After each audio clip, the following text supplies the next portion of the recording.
Hello everyone, welcome to AKSIS academy daily current affairs. So ముందుగా నిన్నిచ్చినటువంటి question కనుక మనం ఆన్సర్ని చూస్తే, కాన్స్టిట్యూషన్లో ఎవ్రీ చైల్డ్కి right to live with dignity, అది చైల్డ్ అయినా అడల్ట్ అయినా ఎవరైనా కూడా రైట్ టు లివ్ అనేటటువంటిది ఆర్టికల్ 21 మీ అందరికీ తెలిసింది. Most of you have given the correct answer. So ఇలాంటి క్వశ్చన్స్ వెరీ రెగ్యులర్గా మనకి ఎగ్జామినేషన్లో అపేర్ అవుతూ ఉంటాయి. So before we go to the session, a small announcement. If you are looking for UPSC admissions, అట్లాగనే Group 1 and Group 2, both AP and Telangana, online కావచ్చు, offline కావచ్చు, Telugu medium కావచ్చు, ఇంగ్లీష్ మీడియం కావచ్చు, anything would be available for you. కింద ఉన్నటువంటి నెంబర్కి call చేయండి. Number మారింది, దయచేసి గమనించండి. ఇక ఈరోజు టాపిక్ వచ్చేసి మనకి సర్వం AI, సర్వం బుల్బుల్. పేర్లు వెరైటీగా ఉన్నాయి, కానీ విషయం కొంచెం లోతుగానే ఉంది. సో మనందరికీ తెలుసు, గూగుల్ వాళ్ళు జెమినీ అనేటటువంటి ఒక ఏఐని తీసుకొచ్చారు. ఇమేజెస్కి సంబంధించి బాగా వర్కౌట్ అవుతుంది. అలాగే మన అందరి మొబైల్ ఫోన్స్లో ఉన్నటువంటి as usual artificial intelligence LLM model, that is ChatGPT. ఈ రెండింటికన్నా కూడా భారతదేశంలో ఉన్నటువంటి స్పెసిఫిక్ ఇన్ఫర్మేషన్ని ఇవ్వడానికి ఈ సర్వం AI అనేటటువంటి ఒక కంపెనీ ఉందన్నమాట. దీన్ని ఇండియా ఆర్టిఫిషియల్ ఇంటెలిజెన్స్ మిషన్లో భాగంగా గవర్నమెంట్ ఆఫ్ ఇండియా సెలెక్ట్ చేసింది ఈ కంపెనీని భారతదేశానికి AI తయారు చేయడానికి. అందులో భాగంగా వీళ్ళు సర్వం AI అలాగే బుల్బుల్ V3 అనేటటువంటి ఒక రెండు ఆర్టిఫిషియల్ ఇంటెలిజెన్స్ ఇంజిన్స్ని తయారు చేశారు. అవి ChatGPT, జెమినీ కన్నా కూడా ఇంకా అద్భుతంగా పనిచేస్తున్నాయి.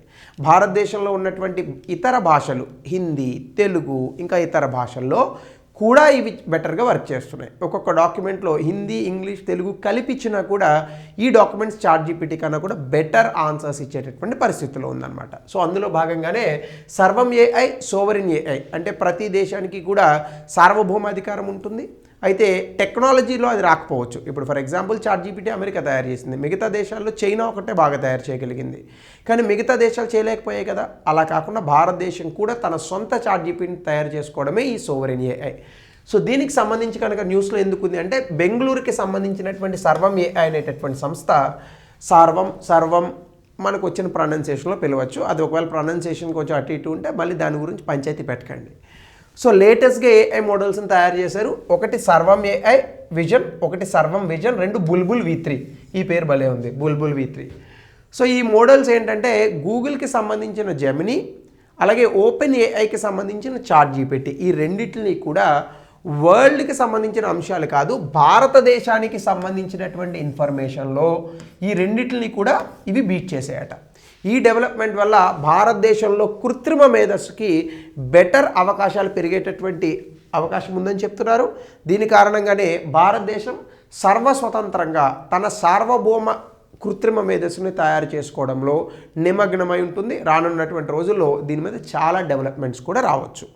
ఇక్కడ కనుక మనం లోపలికి వెళ్తే, first of all artificial intelligence గురించి, అంటే కృత్రిమ మేధస్సు గురించి కొన్ని బేసిక్స్ని అయితే మనం చూద్దాం. ముందుగా కృత్రిమ మేధస్సు అంటే ఏంటి? ప్రతి మనిషికి కూడా ఇంటెలిజెన్స్ అనేటటువంటిది ఉంటుంది. అంటే ప్రతి మనిషికి ఇంటెలిజెన్స్ అంటే తెలివితేటలు కాదు. ఇంటెలిజెన్స్ అంటే మనం రీజన్, అంటే రేషనాలిటీ, హేతుబద్ధతను వాడి ప్రతి అంశాన్ని కూలంకర్షంగా విశదీకరించడాన్ని ఇంటెలిజెన్స్ అని అంటారు. ఇలాంటి హ్యూమన్ ఇంటెలిజెన్స్ని ఒక కంప్యూటర్ లేదా ఒక మెషిన్కి ప్రోగ్రామ్ ఇచ్చి, ఆ మెషిన్ కూడా మనిషి మాదిరిగానే ఆలోచించి ఈ యొక్క తత్వం, అంటే ఈ లాజిక్స్తో, రీజన్స్తో అది ఏవైనా సమస్యల్ని సాల్వ్ చేయగలిగిన, రీజనింగ్ చేయగలిగిన, కొత్త ఇన్ఫర్మేషన్కి అడాప్ట్ అవ్వగలిగిన దాన్ని కృత్రిమ మేధస్సు అని అంటాం. ఈ కృత్రిమ మేధస్సుకి సంబంధించి చాలా రకాల అంశాలు ఉన్నాయి. ఫస్ట్ ఆఫ్ ఆల్ కృత్రిమ మేధస్సు అనేటటువంటి దాన్ని 1950లోనే ప్రపోజ్ చేశారు. 1956లో ఈ కృత్రిమ మేధస్సు అనేటటువంటి ఒక పదాన్ని, ఆర్టిఫిషియల్ ఇంటెలిజెన్స్ అనేటటువంటి పదాన్ని డార్త్ మౌత్ కాన్ఫరెన్స్, ఇలాంటివి అడుగుతాడండి. డార్ట్ మౌత్ కాన్ఫరెన్స్ అనేటటువంటి ఈ కాన్ఫరెన్స్లో మొట్టమొదటిసారి 1956లో ఈ కృత్రిమ మేధస్సు అనేటటువంటి పదాన్ని తీసుకొచ్చారు. తర్వాత ఎలిజా చాట్బాట్ అనేటటువంటి కొత్త న్యూరల్ నెట్వర్క్స్, అంటే ఈ యొక్క దీని గురించి కృత్రిమ మేధస్సు లాగే ఇలా అన్నిటిని లింక్ చేసి, అప్పటికి ఇంటర్నెట్ కూడా రాలేదు కదా, దీన్ని తయారు చేశారు. తర్వాత చెస్ ని ఆడేటట్టు, అది కూడా కృత్రిమ మేధస్సే. సో కంప్యూటర్తో చెస్ ఆడేటట్టు 1996లో డీప్ బ్లూ అనే ఒక ప్రోగ్రామ్ తయారు చేశారు.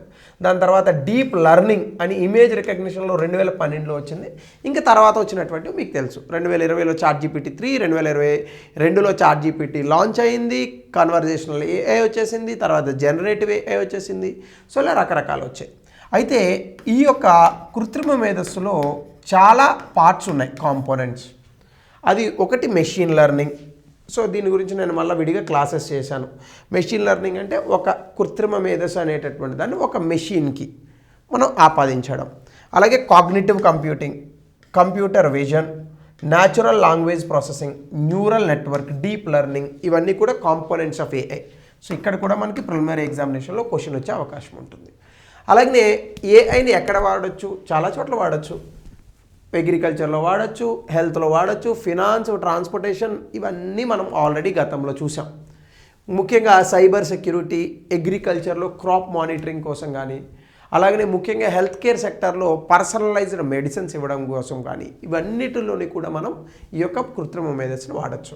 అయితే కొన్ని కన్సర్న్స్ ఏంటంటే దీన్ని తప్పుగా యూజ్ చేస్తున్నారు. యాక్టర్స్కి సంబంధించి, యాక్టర్ అండ్ యాక్ట్రెస్కి సంబంధించి డీప్ ఫేక్ ఇన్ఫర్మేషన్ బాగా పెరిగిపోయింది. ఆల్గారిథమ్ని కూడా బయాస్డ్ మేనర్లో రాయొచ్చు. అలాగనే కొంతమంది ఉద్యోగాలు పోయేటటువంటి అవకాశం ఉంది. ప్రైవసీ ఇష్యూస్ చాలా ఉన్నాయి. ఎథికల్ డెసిషన్ మేకింగ్లో కొన్ని కాంప్లెక్సిటీస్ ఉన్నాయి. డేటా ఓనర్షిప్లో కొన్ని ప్రాబ్లమ్స్ ఉన్నాయి. ఇవన్నీ కూడా అందులో ఉన్నటువంటి ఇబ్బందులు.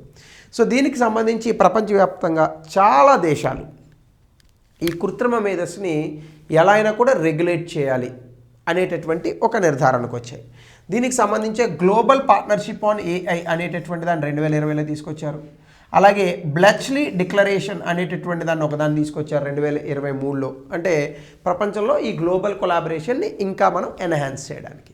3 G20 న్యూఢిల్లీ లీడర్స్ డిక్లరేషన్ అని 2023లో తీసుకొచ్చారు. అంటే ఆర్టిఫిషియల్ ఇంటెలిజెన్స్ని మనందరి కోసం బాధ్యతాయుతంగా వాడాలి, అది దాని తాలూకు అవుట్కమ్. అలాగే హిరోషిమా AI ప్రాసెస్ అని 2023లో G7 దేశాలు, అందులో భారతదేశం లేదు, సో అక్కడ కూడా వచ్చాయి. అయితే భారతదేశంలో national strategy for artificial intelligence 2018లో ఒక పాలసీ తీసుకొచ్చాం. AI for all, India AI mission, US India artificial intelligence, Airavat, రకరకాలు తీసుకొచ్చాం. ఇవన్నీ నేను విడివిడిగా చాలా వీడియోస్లో ఎక్స్ప్లెయిన్ చేశాను, సో దయచేసి గమనించండి. అయితే కృత్రిమ మేధస్సుకి సంబంధించి ఇది బేసిక్ ఇన్ఫర్మేషన్. మరి ఇప్పుడు సర్వం బుల్బుల్, ఈ రెండింటి గురించి చూద్దాం. ముందుగా సర్వం విజన్ గురించి చూస్తే ఇదేంటంటే 3 billion parameter vision language model. అంటే 300 కోట్ల పారామీటర్స్ రాస్తారు ఇందులో. ఆ పారామీటర్స్ని ఆధారంగా చేసుకొని ఇది సమాధానాలు ఇస్తూ ఉంటుంది. ఇందులో ఏంటంటే విజువల్ అండర్స్టాండింగ్, అంటే మనం ఒక ఇమేజ్ ఇచ్చామనుకోండి, ఏదైనా ఒక ఇమేజ్ ఇచ్చామనుకోండి, ఈ ఇమేజ్ని క్యాప్చర్ చేసుకుంటుంది. అక్కడ ఉన్నటువంటి సీన్ని టెక్స్ట్ రికగ్నిషన్లోకి మారుస్తుంది. అలాగే దీని మీద ఇంటర్ప్రిటేషన్స్ వస్తాయి. కాంప్లెక్స్ ఏవైనా టేబుల్కి సంబంధించి ఇన్ఫర్మేషన్స్ అవి ఏమైనా ఉన్నా వాటిని కూడా ఇది పర్ఫామ్ చేయగలుగుతుంది. ఒక రకంగా చెప్పాలంటే సర్వం విజన్ అనేటటువంటిది ఇమేజ్ నుంచి ఇన్ఫర్మేషన్ని గ్రాస్ప్ చేసుకొని మనకి బెటర్ ఫామ్లో ఇచ్చేటటువంటి ఒక మోడల్. అయితే ఫిజికల్ ఇండియన్ రికార్డ్స్, మన భారతదేశంలో ఉన్నటువంటి చాలా ఇండియన్ రికార్డ్స్ ఉన్నాయి కదా, ఎప్పుడో పూర్వకాలంలో తాళపత్ర గ్రంథాలు, ఇలాంటి అన్నిటికీ కూడా ఇది మనం వాడుకోవచ్చు. మనుస్క్రిప్ట్ కానీ, టేబుల్స్ కానీ, హిస్టారికల్ టెక్స్ట్ కానీ. గట్టిగా మాట్లాడితే ఈ పర్టికులర్ ఆర్టిఫిషియల్ ఇంటెలిజెన్స్, ఈ సర్వం విజన్తో మనం ఎప్పటి నుంచో డిసైఫర్ చేయనటువంటి ఒక లాంగ్వేజ్ ఉంది, pictographic language of Indus valley civilization. ఈ ఇండస్ వ్యాలీ సివిలైజేషన్ పిక్టోగ్రఫిక్ లాంగ్వేజ్ని కూడా దీంతో డిసైఫర్ చేయొచ్చు, పాసిబిలిటీస్ ఉన్నాయి. సో అది ఈ సర్వం విజన్ అనేటటువంటిది. దీని తాలూకా ఫీచర్స్ కనుక మనం చూస్తే నాలెడ్జ్ అబ్స్ట్రాక్షన్ అనేటటువంటిది ఉంటుంది. అంటే మనకి సాధారణంగా ఆప్టికల్ క్యారెక్టర్ రికగ్నిషన్ అని ఒకటి ఉంటుంది. ఆప్టికల్ క్యారెక్టర్ రికగ్నిషన్ అంటే ఫర్ ఎగ్జాంపుల్ నా పేరు ఇంకోండి ఇలా రాశాను అనుకోండి, భరత్. సాధారణంగా కంప్యూటర్ దీన్ని గుర్తించలేదు. దీనికే OCR అనే ఒక సాఫ్ట్వేర్ ఉంటుంది, ఆప్టికల్ క్యారెక్టర్ రికగ్నిషన్. ఇక్కడ భరత్ని నీట్గా ఇది ఇలా రాస్తుంది.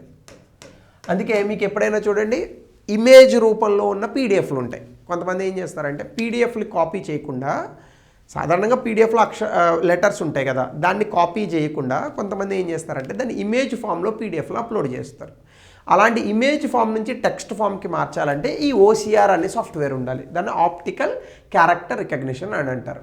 దీని రకంగా కాకుండా ఒక ఇమేజ్లో ఉన్నటువంటి నాలెడ్జ్ని కూడా ఇప్పుడు ఈ పర్టికులర్ యూనో సర్వం విజన్ అనేటటువంటి ఆర్టిఫిషియల్ ఇంటెలిజెన్స్ ఎక్స్ట్రాక్ట్ చేస్తుంది.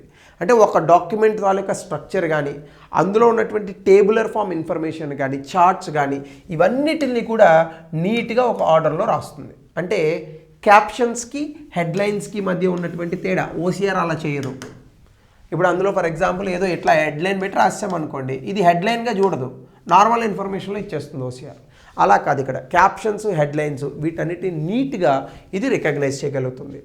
సో ఇది 22 భారతదేశంలో ఉన్నటువంటి అన్ని షెడ్యూల్డ్ లాంగ్వేజ్లో దీన్ని ట్రైన్ చేశారట. సో దీని కారణంగా మనకి మిక్స్డ్ స్క్రిప్ట్స్ ఉంటాయి, అంటే ఒకటి కన్నా ఎక్కువ భాషలు ఉన్నటువంటి స్క్రిప్ట్స్ ఉంటాయి, వాటిని కూడా ఇది హ్యాండిల్ చేయగలదు. చాలా అద్భుతమైన ఫీచర్స్ మనకి ఇవన్నీ. సో అలాగనే కనుక మనం చూస్తే దీని పర్ఫార్మెన్స్ కనుక మనం చూస్తే ఇది OLM, OCR bench, Google Gemini వీటితో పోల్చుకుంటే ఈ పర్టికులర్ OCR సాఫ్ట్వేర్ మీద జెమినీ 3, డీప్సీక్ వీటన్నిటితో పోల్చుకుంటే 84.3% స్కోర్ చేసింది. అలాగనే ఓమ్ని, డాక్ బెంచ్, V1.5 ఇవన్నీ కూడా టెస్ట్ చేయడానికి అక్కడ ఉన్నటువంటి రకరకాల సాఫ్ట్వేర్స్ మనం గుర్తుపెట్టుకోవాల్సిన అవసరం లేదు. అందులో 93% యాక్యురసీ వచ్చింది. అంటే చాలా ఇబ్బందికరమైనటువంటి కాంప్లెక్స్ డాక్యుమెంట్స్ని కూడా ఇది చాలా అద్భుతంగా ఎనలైజ్ చేయగలుగుతుంది. సో ChatGPT, జెమినీ కన్నా కూడా ఇది బెటర్గా వర్క్ చేస్తుంది. అలాగే బుల్బుల్ V3 ఇది ఏంటి? బుల్బుల్ V3 అంటే, బుల్బుల్ V3 అనేటటువంటిది ఏంటంటే ఇందాక మనం ఇమేజ్ నుంచి తీసుకున్నాం కదా, ఇక్కడ text to speech version TTS అని అంటారు. అంటే మనం ఏదైనా ఒక టెక్స్ట్ చెప్తే దాన్ని స్పీచ్లోకి మారుస్తుంది. ఇక్కడ న్యాచురల్గా ఒక పర్టికులర్ ప్లేస్ని బట్టి, ఫర్ ఎగ్జాంపుల్ ఆంధ్రప్రదేశ్లో తెలుగు ఒకలాగా మాట్లాడతారు, తెలంగాణలో ఒకలాగా మాట్లాడతారు. దీన్నే మనం మాండలికం అని అంటాం, స్లాంగ్ అని అంటాం. భాష ఒక్కటే కానీ మాట్లాడే తీరు మారుతుంది. ఉత్తరప్రదేశ్లో, ఈస్టర్న్ ఉత్తరప్రదేశ్లో ఒకలా ఉంటుంది, బీహార్కి దగ్గరగా ఉన్న ప్లేసెస్, రాజస్థాన్కి దగ్గరగా ఉన్న ప్లేసెస్లో ఒకలా ఉంటుంది, మధ్యప్రదేశ్కి దగ్గరగా ఉన్న ప్లేసెస్లో ఒకలా ఉంటుంది, హర్యానాకి దగ్గరగా ఉన్న ప్లేసెస్లో ఒకలా ఉంటుంది. సో ఇక్కడనే మనకి ఏమవుతుందంటే న్యాచురల్ ఆ ప్రాంతాన్ని బట్టి భారతదేశానికి ఉన్నటువంటి వైవిధ్యభరితమైన భాషా ప్రపంచానికి ధీటుగా ఇది పనిచేస్తుందట. ఇది 35 కొత్త వాయిస్లు ఇస్తుంది, 11 భాషల్లో ఇస్తుంది. సో వీటిని 22 షెడ్యూల్ లాంగ్వేజెస్కి కూడా ఎక్స్పాండ్ చేయడానికి చూస్తున్నారు. ఇందులో ఆ పర్టికులర్ భాష మాట్లాడేటటువంటి తీరు కూడా అది AI అని తెలియకుండా మాట్లాడుతుంది. సో కాబట్టి పాజెస్ కానీ, టోన్ కానీ, సాధారణంగా మనం కొన్ని భాషల్లో మాట్లాడేటప్పుడు కొన్ని ఒత్తులు పలకడం కానీ, లేదా కొన్ని అక్షరాల మీద మనం ఇచ్చేటటువంటి ఇంటెన్సిటీ కానీ అవన్నీ ఇందులో ఉంటాయి. అంటే ఒక మనిషిలాగానే ఇది మాట్లాడే ప్రయత్నం చేస్తుంది భారతదేశంలో ఉన్న అన్ని భాషలకి. దీనివల్ల భారతదేశంలో ఉన్న భాషలు మాత్రమే కాదు, దాని తాలూకా మాండలికాలను కూడా ఇది పట్టుకోగలదు. అంటే ఇది వాడి మనం తెలంగాణ మాండలికంలో కూడా వీడియోస్ చేయొచ్చు, ఆంధ్ర మాండలికంలో కూడా వీడియోస్ చేయొచ్చు. అఫ్కోర్స్ తెలంగాణ మాండలికం కూడా చాలా డిఫరెంట్గా ఉంటుంది. మహబూబ్ నగర్లో ఒకలా మాట్లాడతారు, వరంగల్ దగ్గర ప్రాంతంలో ఒకలా మాట్లాడతారు, హైదరాబాద్లో కొంత మిక్స్డ్ ఉంటుంది, ఆదిలాబాద్, నిజామాబాద్ ఈ ప్రాంతాల్లో వేరేగా ఉంటుంది.